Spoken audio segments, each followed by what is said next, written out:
Kitab oxumaqla çox pul qazanmaq arasında bir əlaqə varmı? Semnarxanla Kosa istədiklərini edəcəklər. Mən oturub kitab oxuyacağam. Yox, həkim baba. Tədqiqatlar onu göstərir ki, bir nəfərə düşən orta statistik gəlirlə və bir nəfərə düşən illik oxuduğumuz kitab miqdarı arasında bir mütənasiblik vardır. Yəni, hansı ölkə ki, nə qədər çox kitab oxuyursa, gəliri adam başına düşən gəlirdən söhbət gedir, o qədər çox. Az oxuyursa, o qədər azdır. Məsələn, Kanada, Fransa, Amerika oxunan kitab miqdarına baxanda və gəlirə baxanda bir düz mütənasiblik görsənir. Çili, Venezuela və digər ölkələrə, bu kimi ölkələrə baxdıqda isə gəlirin aşağı səviyyədə olduğunu görürük. Fransız xalqı keyf edir. Kitab bir zaman maşınıdır, hansı ki 1000 il arxaya da getmək olar, 100 il qabağa da getmək olar.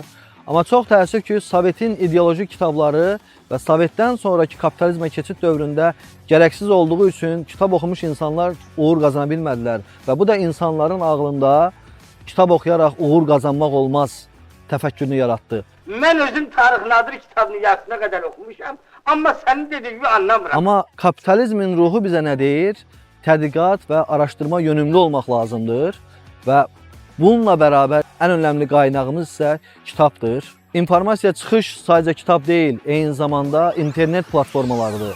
Amma çox təəssüf ki, bu günləri onun içərisində içinə yalan qarışmış məlumatlar da var.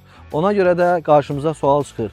Biz hansı platformanı, hansı məlumatları seçməliyik, hansı kitabları tapmalıyıq ki, daha xoşbəxt, daha uğurlu olaq. Verərsən oxuyayım.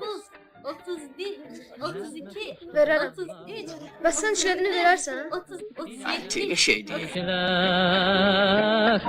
Mənim atam uzaqlarda, cəbhələrdə bir əskər, cəbhələrdə bir əskər.